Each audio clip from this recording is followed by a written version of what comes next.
Hola Denise, buen día, bienvenida. ¿Qué tal? Buenos días. ¿No descansás en carnaval? No descanso en carnaval. Pero porque tus actividades así te lo obligan, digamos, como Y sería. sí, la vida sigue. A pesar de las vacaciones, la vida sigue. No, pero por ejemplo, vos trabajas en la diaria, ¿no es Trabajo cierto? en la diaria. Y ahí no estás de vacaciones y. En general, en los diarios trabajamos a contramano Claro, de las vacaciones, claro. y a contramano de los feriados también, ¿no? Ujú. Por ejemplo, Navidad y Año Nuevo tiene feriado el día antes para nosotros, no ese día. Claro. Y así, exacto. así. Bueno, y tu tarea Nada crece a la sombra, que no me caso. Seguramente ya lo he hecho otras veces que conversé con vos, pero en todo caso, en 7 palabras, recordarnos de qué hablamos cuando hablamos de Nada crece a la sombra, ¿verdad? Porque me parece que es un nombre como que ya de alguna manera ocupa un lugar, más o menos la gente puede suponer de qué viene, pero aún así me parece que hay que afinar un poco Nada crece a la sombra es un programa socioeducativo y de salud en cárceles que hace ya varios años está inserto en distintas cárceles del país, y la propuesta básicamente es reorganizar la rutina con una forma alternativa a la violencia. ¿Qué es reorganizar la rutina? Ir contra el ocio compulsivo, contra los conflictos intracarcelarios dirimidos con la violencia, y plantear una nueva forma de estructurarla. ¿Cómo? Nosotros lo hacemos a través de talleres socioeducativos con los que nos insertamos día a día dentro de distintos módulos, entre ellos el módulo 3, que fue donde fue el conflicto de la semana pasada. Ya vamos a hablar de ese caso, pero ¿cómo dialogan? ¿Cuáles son los vasos comunicantes entre Nada crece a la sombra, el sistema carcelario en general y las autoridades carcelarias en particular? Bien, básicamente para nosotros Nada crece a la sombra tiene como distintas partes, ¿no? Por un lado tenemos el programa socioeducativo de talleres a través del cual nos instalamos dentro de las cárceles para de alguna manera cambiar la rutina.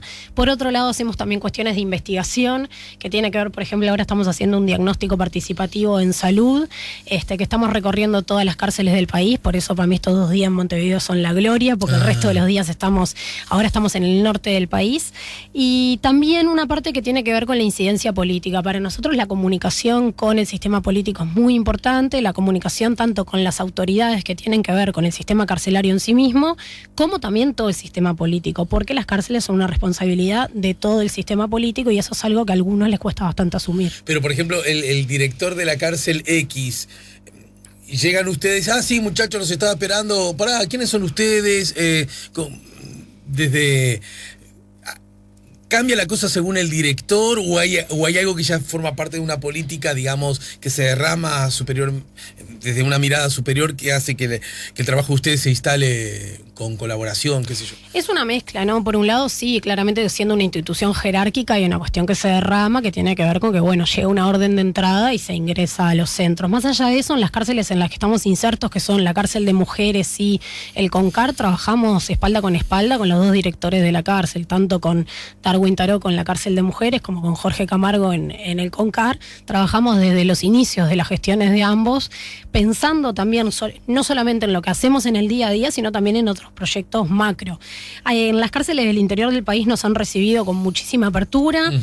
Salvando alguna excepción particular, nos ha sido de mucha apertura tanto para las personas privadas de libertad, las y los funcionarios, como también las direcciones de cárceles. Creo que en el último tiempo se ha de alguna manera perdido el miedo de que cuando los ojos externos ingresan a las cárceles es solo para denunciar cuestiones negativas. Creo que yo siento de alguna manera en los últimos años una diferencia de apertura, o también lo siento respecto a, por ejemplo, cuando nos tocó trabajar en el sistema penal adolescente, que había muchas funcionarias y funcionarios que recibían con muchísima generosidad las actividades. También habían otros que no te querían ahí, te lo hacían sentir. ¿Y cómo se financia este proyecto? Tenemos distintas formas de financiación. Por un lado, tenemos algunos contratos de talleristas del Ministerio del Interior. Son contratos que son se llaman talleristas AFRAL. Nos gusta decirlo porque son contratos precarios, son contratos que no generan antigüedad, no generan licencia, no generan, por ejemplo, derecho a licencia maternal, salario vacacional, no generan nada. Y son 21.000 pesos nominales por 8 horas semanales. Más o menos en la mano son 100 pesos la hora. Me parece que es importante decirlo para desmitificar también. Nosotros, por el contrario, creemos que las tareas dentro de la privación de libertad tienen que ser tareas profesionales, bien remuneradas, apuntando a la capacitación, a la mejor capacitación, porque es un contexto sumamente crítico, y creo que es un error pensar que los contextos críticos se financian con buena voluntad. Por un lado tenemos esa financiación que son 10 contratos, nosotros somos 30 personas. Después tenemos, estamos cerrando venimos allá hace un tiempo trabajando en un convenio con Presidencia y tenemos también formas de financiación autogestionadas. Vendemos remeras, hacemos fiestas, todas esas cosas que ya estamos bastante cansados de hacer porque ya no somos tan jóvenes y trabajar de lunes a viernes más en un trabajo bastante complejo, más trabajar en las formas de financiación, nos parece que es bien complicado y adherimos totalmente a la propuesta, por ejemplo, de Juan Miguel Petit, que habla de fondos concursables para organizaciones. Nosotros adherimos fuertemente a esa propuesta porque creemos en los mecanismos de transparencia, creemos que además la política debe ser evaluada y creemos además que la gente, las y los profesionales tienen que tener la posibilidad de entender la cárcel como un campo de práctica y para nosotros fue una decisión política de cada uno de nosotros que nos dedicábamos a otra cosa, dejar nuestros campos de práctica para juntos iniciar en ese campo de práctica. ¿Y ustedes trabajan con las personas que están privadas de libertad, con los... me sale este término que seguramente va a haber algunos más felices o mejores, los carceleros, los familiares de las personas que están privadas de libertad? Es decir, ¿con quiénes actúan? Bueno, lo que tiene la cárcel es que la cárcel es un terreno donde hay múltiples actores y actrices en el territorio y también en el afuera. Nuestros, digamos, por decirlo de alguna manera, nuestro sujeto de la política vendría a ser la persona privada de libertad que a través de las propuestas socioeducativas de alguna manera adhiere y genera una rutina alternativa a la violencia. Ahora, es imposible creer que uno trabaja en una cárcel y no trabaja con todo el resto de los actores. Como decía hace un ratito, para nosotros la incidencia política ha sido fundamental y es como parte de la médula de nuestro proyecto, pero también el trabajo con funcionarias y funcionarios, también con policías, y también con las familias. Obviamente cuando uno está en un terreno de tanta complejidad, básicamente va aumentando la red de contactos y la red también de personas que son necesarias para generar un cambio ahí adentro. Dentro del sistema carcelario, si no hay una unión entre determinados actores, no va a haber cambio posible. Si no hay una propuesta que logre incluir a las y los operadores civiles y a las y los policías, imposible que se genere un cambio. Y tiene que ver también, los contextos de encierro son contextos que son sumamente hostiles, no solamente para las personas a las que se encierra, sino para el resto de las personas que formamos parte de ese ecosistema. Entonces también desde el afuera muchas veces cuando se vulnera, cuando se piensa, bueno, vamos a castigar, terminas castigando a todo el conjunto de trabajadores. Y es como un escenario que si esos trabajadores no valorizan su función, porque también son muy machacados, ¿no? Por ejemplo, cuando suceden fugas, cuando suceden los conflictos, toda la gente dice, bueno, ¿y dónde están los trabajadores que están haciendo? Y se los machaca. Entonces termina siendo gente que trabaja en condiciones hostiles, que trabaja sin las condiciones mínimas, en entornos sumamente predispuestos al conflicto y sin condiciones. Entonces vos también tenés que tener una motivación para trabajar en el día a día. Para nosotros parte del desafío ha sido en los últimos años empezar a articular cada vez más con todas las partes y pensar si existe un horizonte común que pueda plantearle a afuera, che, esto hay que hacerse cargo.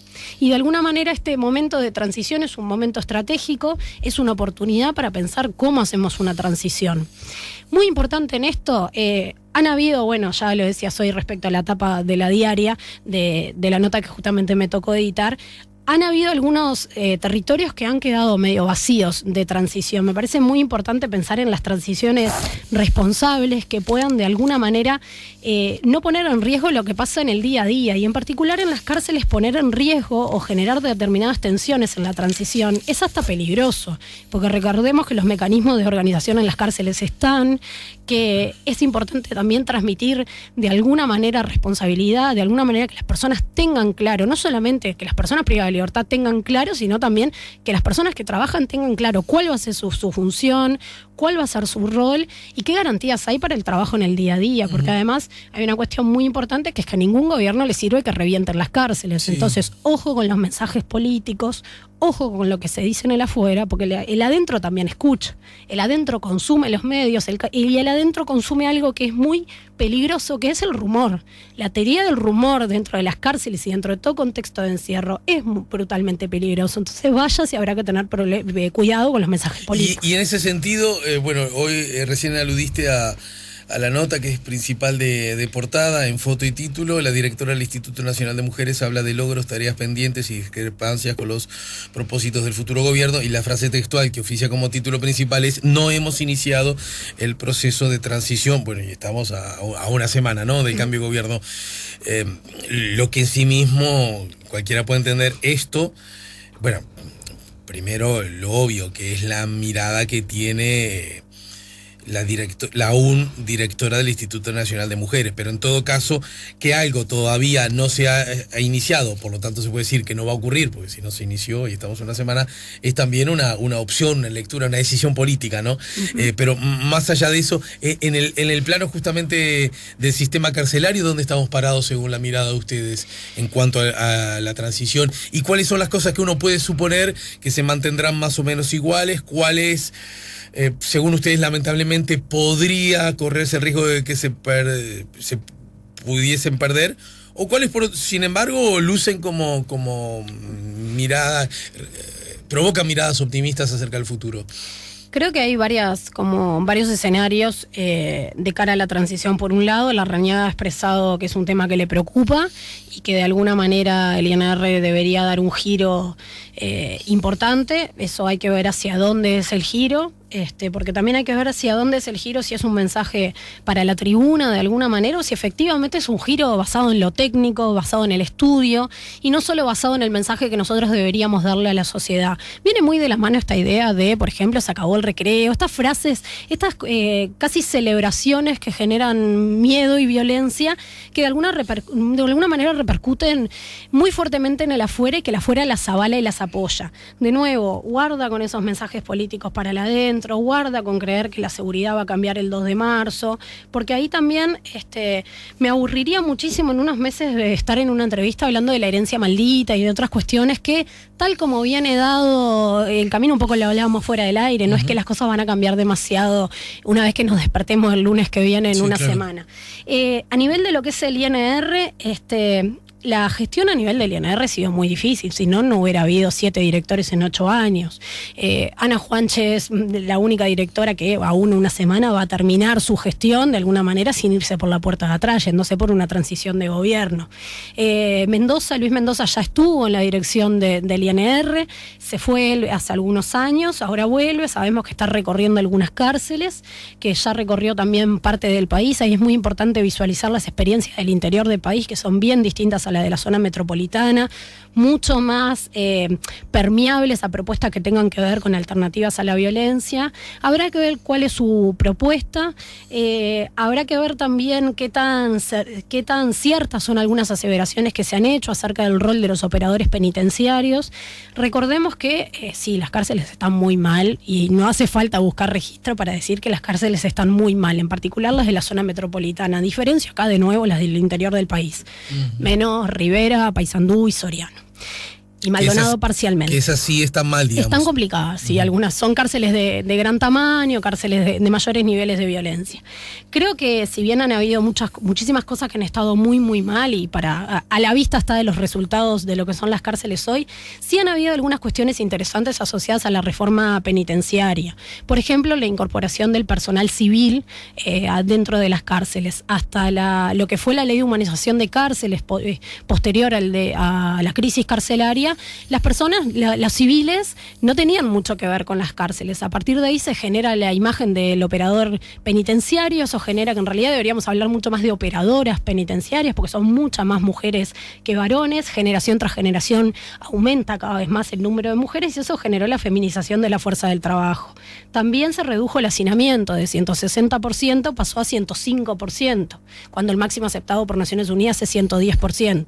Eso fue lo que estuvo bien de la reforma y es lo que hay que pensar cómo seguir llevándolo adelante. Hubo algunos mensajes que luego fueron... O sea, nuestro histórico gran problema del hacinamiento, si bien no ha desaparecido, ¿verdad? Sí, en su momento, en 2005, el hacinamiento era de 160%, una cifra sumamente preocupante. Recibimos en 2009 la visita de Manfred Novak, que era el relator contra la tortura, que observó fuertemente a Uruguay. Y ahí recordemos que cuando Tabaré Vázquez asume el primer gobierno del Frente Amplio en 2005, en el discurso inaugural, lo cual fue una novedad histórica, él decreta la crisis carcelaria.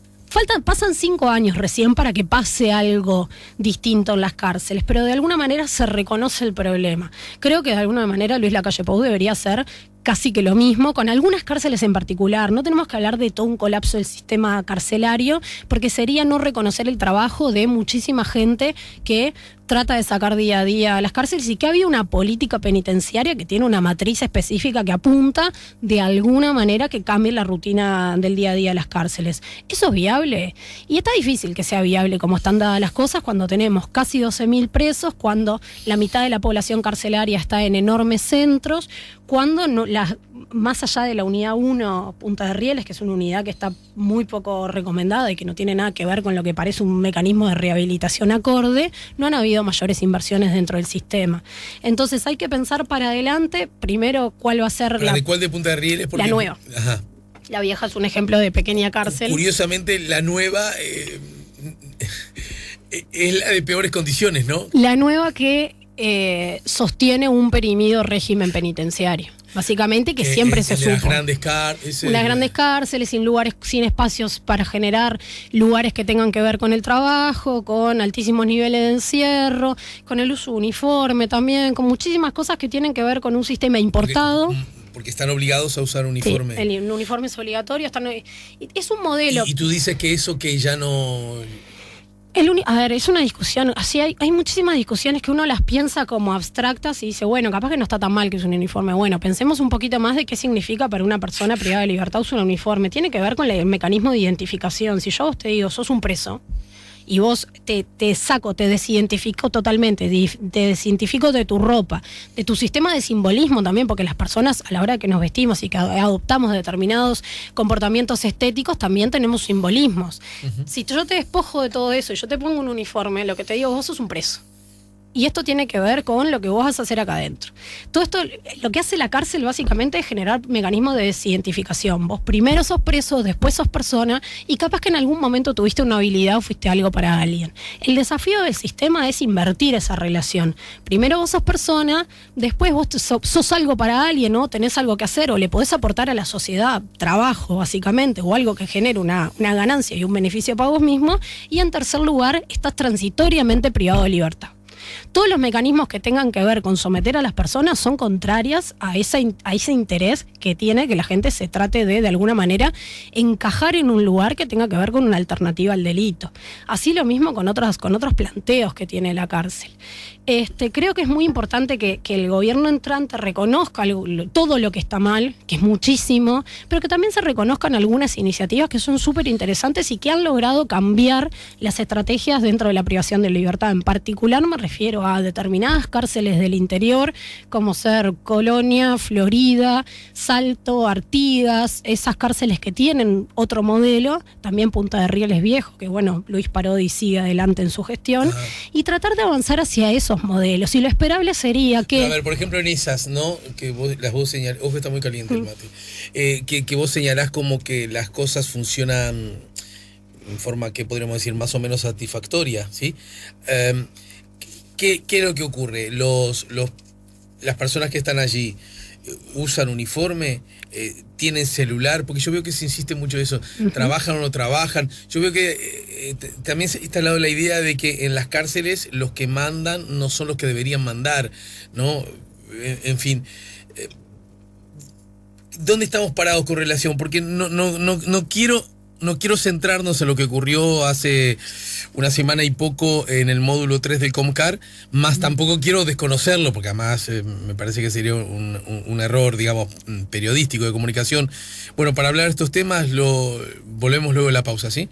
Estamos conversando con Denise Legrand, estamos conversando a propósito de nuestro sistema carcelario. Denise, tú sos de las que no solo tú, por supuesto, has insistido mucho que la clave sigue siendo rediscutir los modelos carcelarios, ¿no? Uh-huh.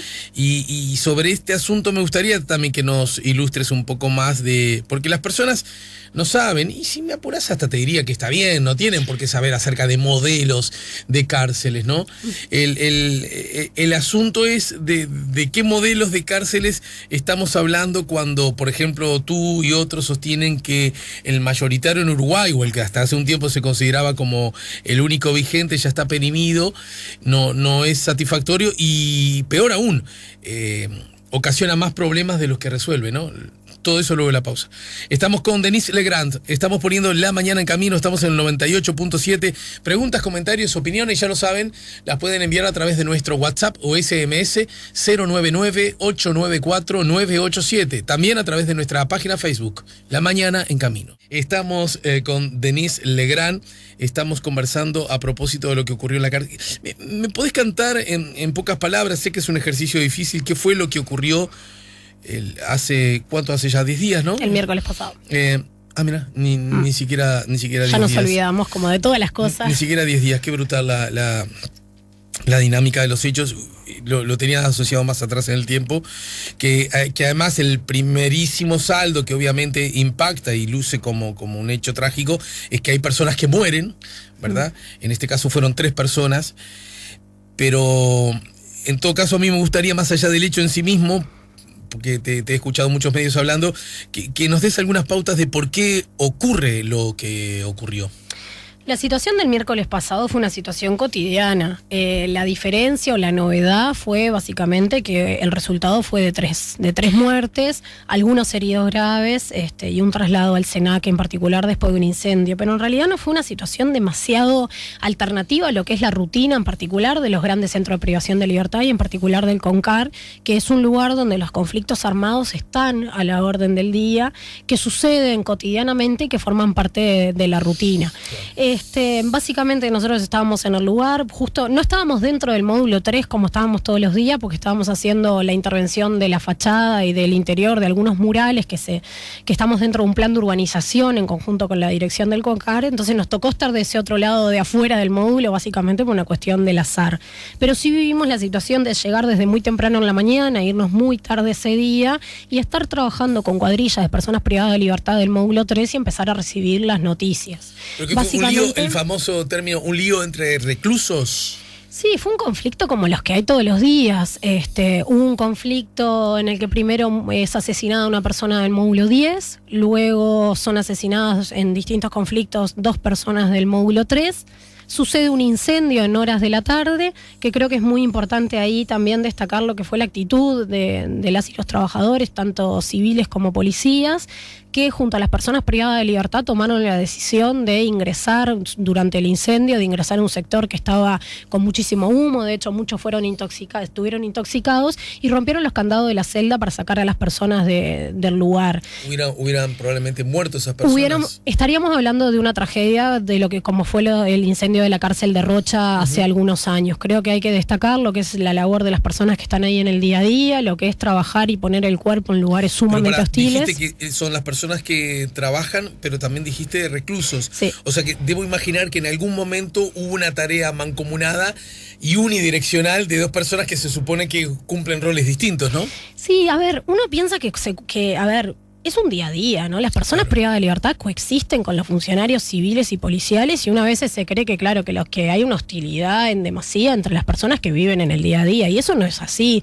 La rutina carcelaria está organizada por personas privadas de libertad, personal civil y personal policial. Todas juntas forman parte del ecosistema, todas viven en el día a día y todas cumplen un rol específico. Esperable sería que a futuro la policía estuviera en tareas de seguridad externas a la unidad o externas al trato directo, los operadores civiles estuvieran en el trato directo y las personas privadas de libertad tuvieran muchísima más autonomía para abandonar la violencia por motus propio y poder organizar una rutina. ¿Por qué? Porque esa gente tiene que salir y no va a tener un policía de babysitter. Entonces necesitamos que esa gente pueda organizarse sin violencia.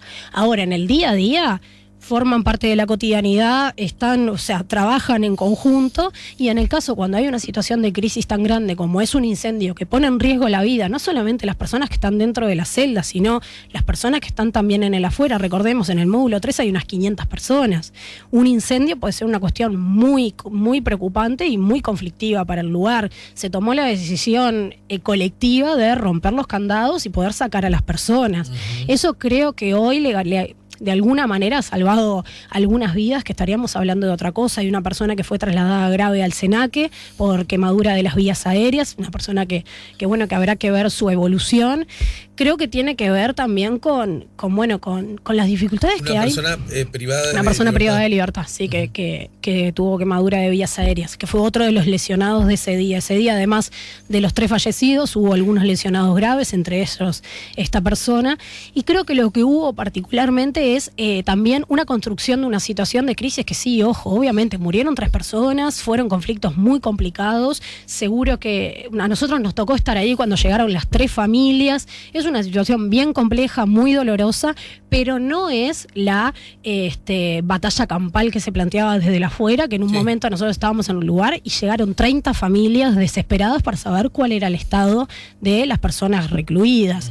Con lo viste que el tema del rumor del que hablabas antes no solo trabaja hacia adentro, sino que también trabaja hacia afuera, ¿no? Trabaja muchísimo hacia afuera y trabaja, obviamente, hay cosas que venden, ¿no? A ver, la tragedia vende en tanto y en cuanto uno puede hablar de la tragedia. Creo que tal es el caso de que yo he estado en montones de lugares hablando de esto y en realidad a veces tenemos que tratar de trascender el momento de crisis y después, bueno, esto no es un tema que garpe más allá de la situación de crisis. Por eso, Bueno, aquí en La Mañana de Camino hace 40 minutos que estás y recién ahora estamos hablando del hecho, ¿no? No, y claramente me parece que hay una predisposición también de distintos espacios en los medios en que buscan construir otra forma, y ahí me voy a lo del modelo carcelario, que buscan tratar de construir otra forma de ver las cosas dentro de la cárcel, que buscan también plantear otros modelos posibles y que exceden de alguna manera la situación de crisis. También hay determinados espacios que apuntan a la situación de crisis y eso genera muchísima tensión. Recordemos también que dentro de las cárceles también se consumen medios y no solamente se consume la situación de crisis, sino que se consume lo que nosotros desde la afuera decimos. Nosotros desde la afuera les decimos que son una mierda. Que son una mierda, que no tienen lugar, que ojalá se mueran, un montón de cosas que podemos compartirlas o no, no es lo importante, pero si nosotros queremos hacer política criminal y que estas personas se adapten a una rutina formal, y bueno, la expulsión no parecería ser la norma, porque a ninguno de nosotros nos lograrían captar si nos estuvieran rechazando permanentemente. Lo que pasa es que siempre que se aborda ese tema y desde ese lugar el que vos haces, enseguida aparece siempre la idea de que bueno, pero están ahí porque nos hicieron mucho daño o han cometido en algunos casos espantosos crímenes, ¿verdad? Clarísimo, el delito es un problema, el delito genera daños, el delito debe tratarse desde la responsabilidad y el delito genera obviamente que así como hay una parte victimaria hay una víctima. Lo que nosotros tenemos que pensar a la hora de desarrollar estrategias es que no le estamos haciendo un favor a quienes cometen delitos, no estamos trabajando para que mejore su calidad de vida, para que vivan mejor y salgan corriendo por la ruta 1 siendo felices por la pradera, sino que todo lo contrario, la intencionalidad de trabajar en política criminal es abordar un problema que es la seguridad, abordar un problema específico que es la actividad delictiva reiterada, porque no es que la persona comete un delito y se va para la casa y chauta mañana no cometió ningún otro delito. Claro. La persona en general tiene una conducta reiterada que no genera un daño, que genera muchos daños y que nosotros tenemos que pensar cómo el abordaje dentro de la privación de libertad logra de alguna manera reacondicionar esa rutina, de alguna manera que se aleje del delito, que deje de cometer delito, por ende que deje de generar daños y que deje de aplicar violencia. Todo eso lo vamos a hacer si logramos que la persona acceda a una oportunidad que tenga que ver con la formalidad del trabajo, la oportunidad de estudio y también la reinserción social de un punto de vista mucho más integral y no generando más violencia, deteriorando aún más. No puede ser que en la cárcel haya el analfabetismo funcional que no hay en ningún otro lado del país. ¿A qué te referís, por ejemplo? La gente que no sabe leer ni escribir. Ajá. Gente adulta, varones y mujeres adultos que no saben leer ni escribir. Pero no son personas de 75 años, ¿no? Que de pronto... son personas jóvenes que no saben leer ni escribir o situaciones absolutamente inverosímiles con el afuera. Por ejemplo, una persona de mi edad que el año pasado murió en un ataque de asma. ¿Quién se muere en Uruguay de un ataque de asma? Claro. Nadie. Ese tipo de cosas que nosotros creemos que tienen que ver con el castigo, a lo único que están castigando es primero a todas y todos, porque todas y todos estamos predispuestos a ser víctimas de la actividad delictiva, pero a su vez también a todas esas personas que dicen, che, pero a mí me robaron, ojalá le pase a tus hijos, todas esas cosas. No hay otro camino posible. Entonces, creo que tenemos que también dejar de visualizar a quienes trabajamos con la criminalidad como enemigos. de la seguridad. Creo que por el contrario estamos sometiéndonos a un montón de riesgos, trabajando en contextos sumamente hostiles cuando la intención es generar una política criminal que logre reducir los daños y que logre responsabilizar del delito a las personas. Denise, y sobre cuando se habla de estos temas, hay dos o tres conceptos que siempre vienen, un día sí, otro también, y que lucen como termómetro perfecto del sistema carcelario y de sus fortalezas y sus debilidades. Por un lado, bueno, de alguna manera ya lo comentaste, el tema del uniforme. El otro es el tema del celular y el otro es el tema del trabajo, ¿no? Y cuando se habla del tema del trabajo, hay desde dos grandes extremos. Desde qué horrible el sistema carcelario que no permite que la persona pueda trabajar o estudiar. Bueno, y ahí se mete otro también, secuela, es, bueno, sí, que trabajen y que estudien, pero no por eso le bajes pena, ¿eh? No sea cosa de que el tipo se me reciba de neurocirujano y además lo saquemos antes, ¿no? Que sea neurocirujano, pero que no salga antes, ¿no? Está esa idea, porque después de todo estudian solo para salir antes, ¿no? Lo escuchás acá rato eso, ¿no? Y la otra es el extremo de la posibilidad de que se dice qué pena, qué horrible el sistema carcelario que no les da chances a que las presas y los presos puedan laburar, trabajar, incluso aprender oficios o profesiones. Es el extremo horrible sistema, de hacer hincapié en el sistema. Y la otra es, habría que hacerlos trabajar obligatoriamente y mandarlos a una mina a picar piedra, ¿no?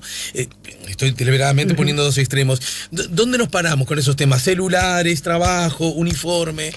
Bueno, creo que ahí son como algunos puntos de discusión súper interesantes que nos hacen ver cómo se organiza la discusión del sistema carcelario. Básicamente que cualquiera dice cualquier cosa y todo es válido a nivel de dar la discusión. Creo que además de uniforme, que fue lo que conversamos, voy a puntualizar particularmente en trabajo, celulares y drogas, que son como 3 puntos bien conflictivos de la rutina. Me olvidé la droga, lo tenía anotado acá. Sí, creo que el trabajo tiene que ver claramente, chiquilina, hay que trabajar, todos trabajamos en el día a día, todos estructuramos la rutina a través del trabajo, en un momento de la vida no lo hacemos, después crecemos y trabajamos. Incluso los lunes y martes de carnaval. Acá estamos.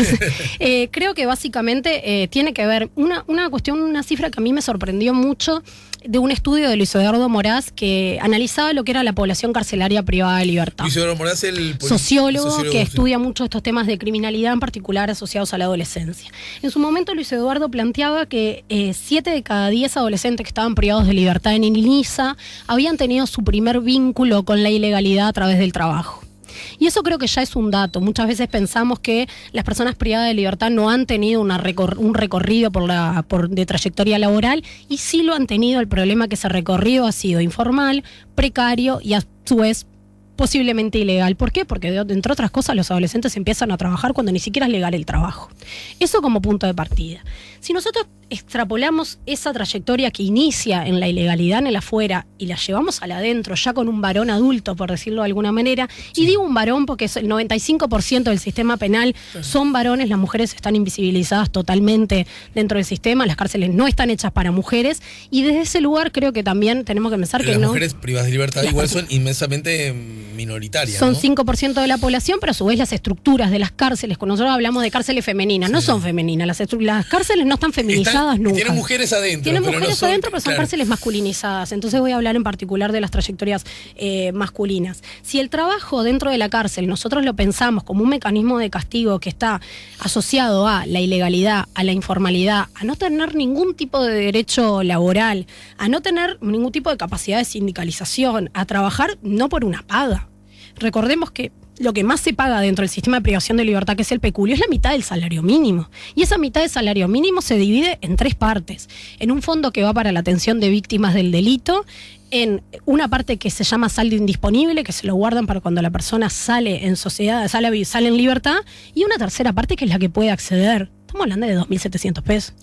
Trabajos de 8 horas o más, sin descanso, sin licencia, sin nada. Entonces, eso es el trabajo. ¿A la persona le quedan 2.700 pesos? Estamos hablando de las personas que acceden a un peculio, que acceden a una plaza laboral formalizada por el sistema, y estoy haciendo formalizada con los de comillas, sí. Creo que esa es la discusión. Si nosotros creemos que, primero, que la obligatoriedad del trabajo es anticonstitucional, pero más allá de esa discusión, porque entiendo que es celebrable para determinada tribuna, pensemos en lo que son las condiciones de las cárceles. Cuando nosotros hablamos de trabajo, el trabajo en el día a día de la cárcel una porción ínfima tiene que ver con este trabajo que hablaba del peculio y asociado a emprendimientos productivos o emprendimientos laborales que pueden parecerse un poquito más, pero la inmensa mayoría tiene que ver con cuestiones que no son trabajos. Son tareas de la cotidianidad asociadas a la limpieza, sin implemento de limpieza, al reparto de comida, sin implementos asociados al reparto de comida, y a sacar el día a día de la cárcel. Todo eso sí se genera un descuento de redención de pena que la ley de urgente consideración lo recortaría, así que quiero ver cómo van a hacer para lograr que la gente saque adelante las cárceles en el día a día, porque es la gente la que saca adelante las cárceles, pero más allá de eso tampoco nos vamos a meter en esa discusión. Si nosotros pensamos en la obligatoriedad del trabajo, me parece que el gobierno que lo apruebe se va a tirar un tiro en las patas, porque no va a hacer que todos los que estamos afuera le podamos decir, che, estás incumpliendo. Porque no van a poder cumplir, porque no va a haber 12.000 plazas de trabajo, porque no van a instalar un UPM adentro de las cárceles para que genere 12.000 plazas de trabajo, y también al final del día habla del desconocimiento que hay de las cárceles. Si nosotros, por ejemplo, pongamos el ejemplo del CONCAR, sacamos a las 3.300 personas a trabajar, no es viable. No están habiendo patios de 60 personas porque las personas no se pueden cruzar. ¿Cómo van a hacer? ¿Qué mecanismos de seguridad van a generar para que 3.300 personas puedan insertarse en un mercado laboral intracarcelario? O van a sacar a las personas fuera de la cárcel con móviles a trabajar en espacios que se presenten acordes seguros para que las personas trabajen. ¿Estamos hablando de eso? ¿Cómo le van a pagar a 12.000 personas?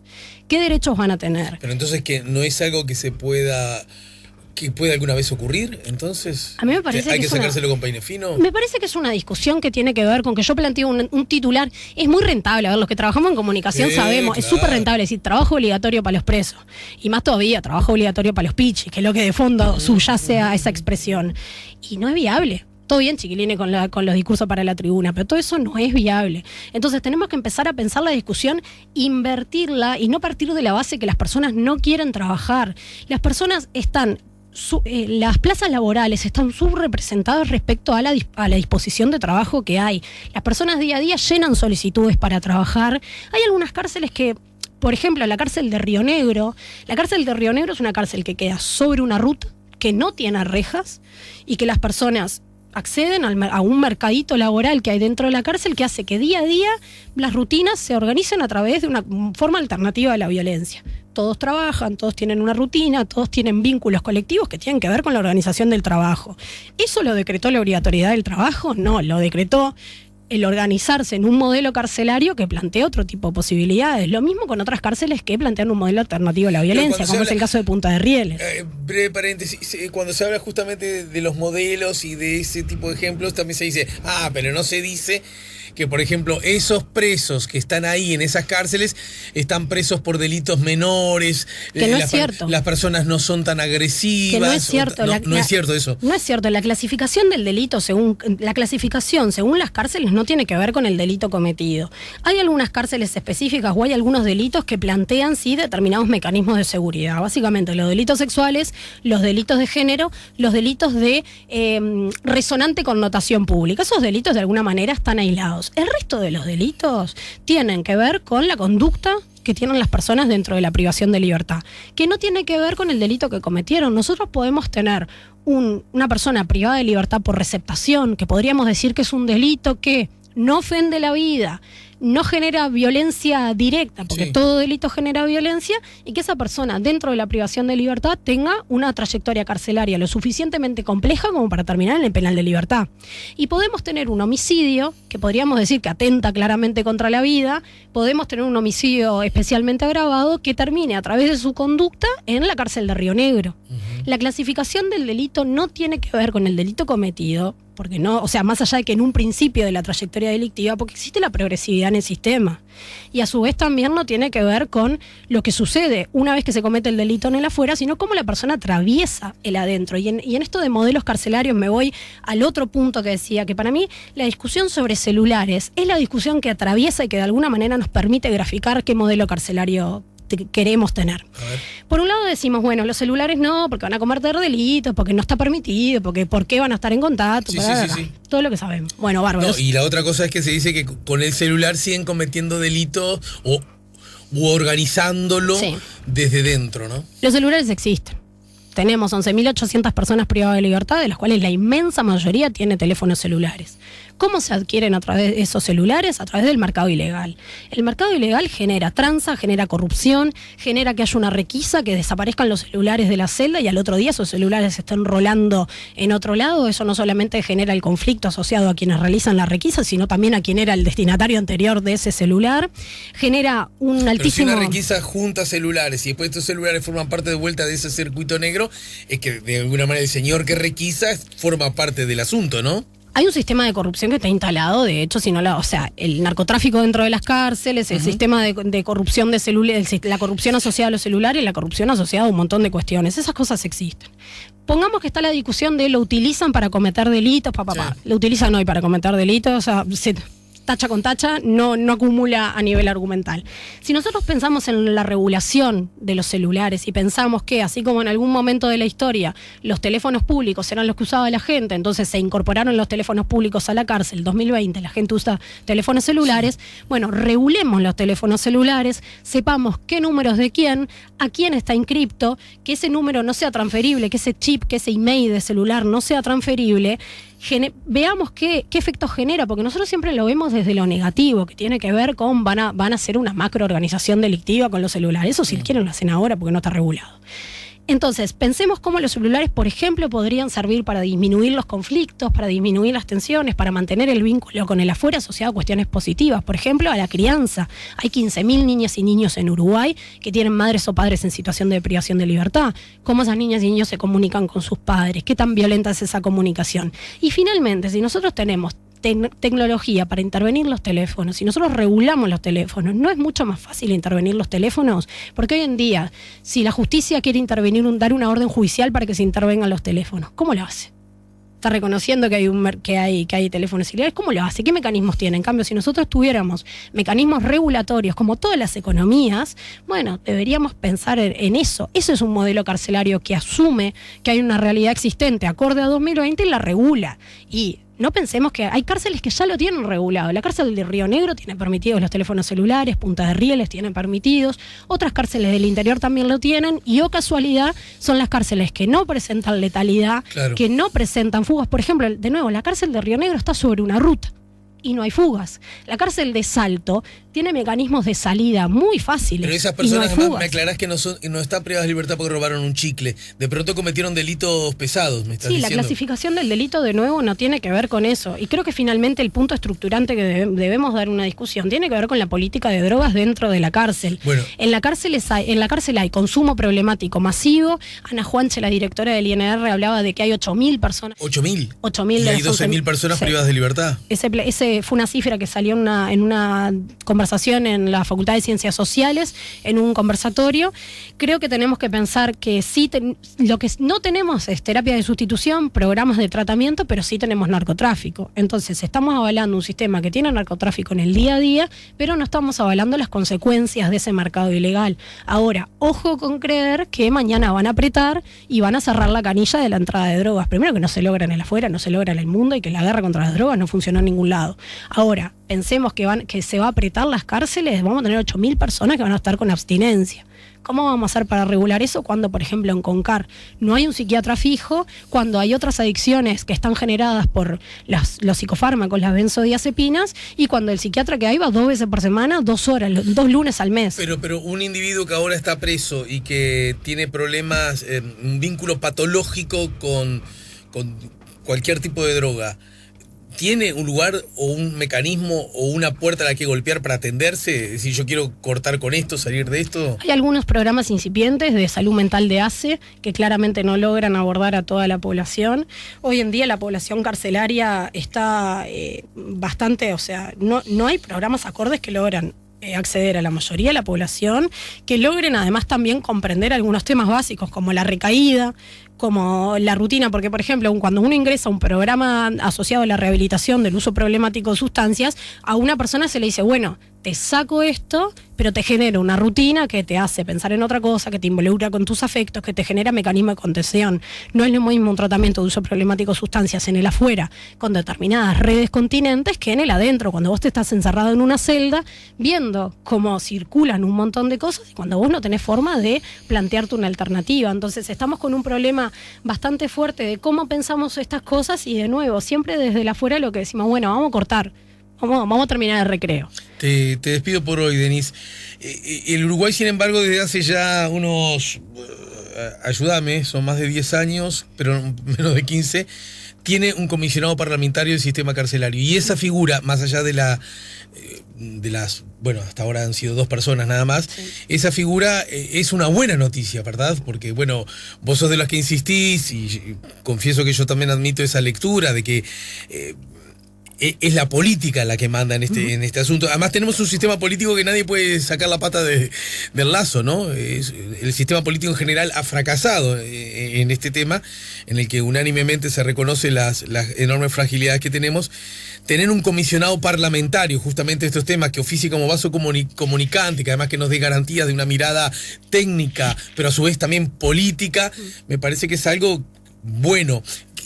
¿Qué sentís, qué rol ha jugado a lo largo de esta aún breve trayectoria? Creo que ambos comisionados, tanto Álvaro Garcé como Juan Miguel Petit, han sido personas que han sido muy profesionales a la hora de plantear en materia penitenciaria propuestas, y a la hora también de denunciar determinadas cosas. Me quedo para terminar con una cuestión a destacar de cada uno. Bueno, primero que creo que el rol estratégico que tiene Garcé en este gobierno puede ser muy interesante, dada su sensibilidad y su profesionalidad social al sistema carcelario, para aportar otra forma de ver las cosas, pero en particular me quedo con una de las cosas que él decía cuando era comisionado en un trabajo.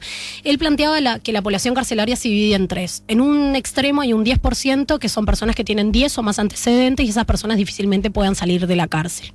En el otro extremo hay un 10% donde se dice que hay delito pero no hay delincuente. Tiene que ver con delitos más eventuales, delitos económicos, riñas callejeras, accidentes de tránsito, etcétera. Sobre esas personas la política penitenciaria no cambia mucho, porque no van a volver a la cárcel. En el medio hay un 80% que quiere salir de la cárcel pero no sabe si puede lograrlo. Todas esas personas entrarían dentro de lo que nosotros diríamos los recuperables. A mí término que no me gusta, pero entiendo que se acuñe. Sí, pero que se entiende. García hablaba de que ese 80% de la población carcelaria, sobre esas personas ahí donde pesa el modelo carcelario, donde pesa la experiencia socioeducativa y donde pesa lo que pasa dentro de la cárcel para que logren salir de la cárcel.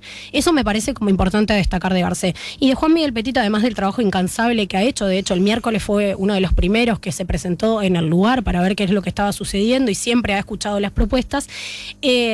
Viéndolo, uno de los últimos planteos que me parece muy importante es la Fiscalía Especializada para Sistema Penal. Los delitos que se cometen dentro de las cárceles están subinvestigados, incluso los homicidios no tienen mecanismos de investigación acordes, y vaya si tendremos dentro de las cárceles personas que están predispuestas a cometer delitos, especificidades específicas de esos delitos, y vaya si tendremos que tener un mecanismo de investigación, porque hay algo que no podemos permitir, es la impunidad, y menos dentro del sistema penal.